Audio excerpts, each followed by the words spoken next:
This is just a brief interlude. This isn't really a chapter. I realized that there are two nice hand-drawn maps that Mowat included the book, and they show up before the introduction.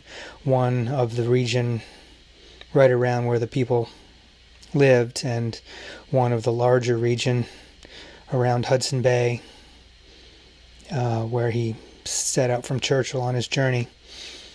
And I figured it would be important to include. They should be off to the side there. I might just shift slightly for a second. You should be able to see all of them. Still here though. And yeah, I think I mentioned it at one point during the chapters, but fascinated by the area despite how hard living there would be, or being there, because it's just such a fascinating book. I just wanted to visit those locations, although it would be incredibly hard to get there.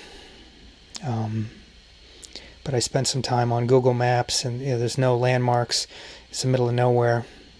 So I zoomed in close in the very sketchy just pictures of all those lakes, and was eventually able to locate 3 little lakes that looked like Mowat's sketches of the lakes that are central to where the people lived.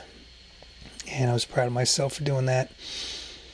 And I've always said about 250 miles west of central Hudson Bay when I try to describe where it is. And you can sort of see that. It's also later in the book. He talks about how they, from their histories of themselves, he gathers that they migrated from the larger lakes out to the west, Great Slave Lake and Bear Lake, I think. I forget the names, but they're very large. I don't know if Yellowknife is a lake or not, but a lot of big lakes sort of stretched on a diagonal through North America, culminating with the Great Lakes. And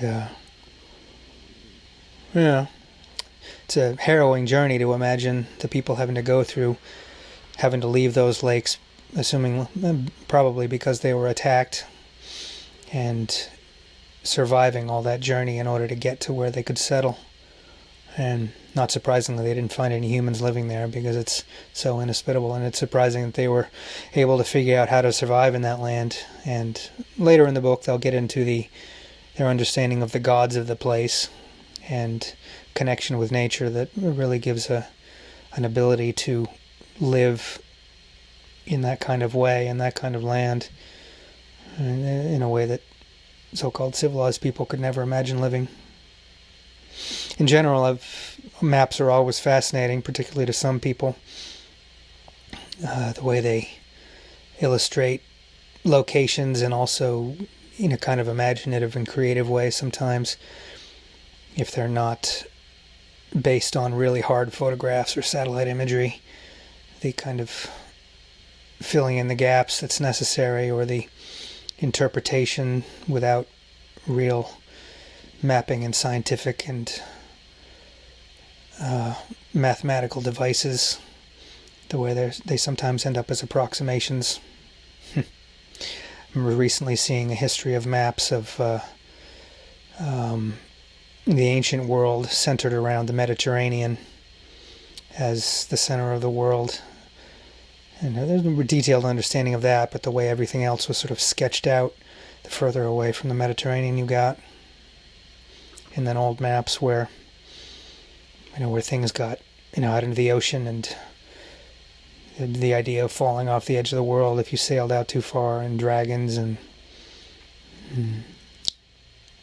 yeah, definitely dangers in these maps in the Barrens of Central Canada. And speaking of dragons, there's a fascinating story that comes on later where Mowat hears a tale from the past of some of the people going to a large, great, clear freshwater lake to the north and trying to kayak across it, and taking a shortcut through the middle, even though they know they shouldn't because they've heard stories. And they seem to be attacked by some great, almost like a sea monster, even though it's just a giant lake. That's very fascinating. And they talk about seeing the skeleton of one of these giant marine creatures on the shore of the lake. It's made me want to visit that place too. And there's a distinction. There's a sort of not a continental divide really, but a place where the water flows in two different directions, and the water that goes more to the east is sort of more cloudy and brown, and then all the water that goes in the other direction is for some reason much more crystal clear. That's fascinating as well. And the sparse nature of it, and the disease that he talks about having, Mowat, the Arctic fever, and the little statues that the people make in order to make the barren landscape seem a little bit more human. Statues, I can't remember what they call them, he'll get into it in the book, but designed to look a little bit like human beings through the landscape. So there's a vague impression of human connection in this middle of nowhere land. Yeah. And it's also maps of the interesting migrating patterns of the caribou you can see in the closer up map of the Mowat land. But that's about it. Just some musings on maps and locations. A brief interlude. Wanted you to see those illustrations. Want to try to include all the illustrations if I can.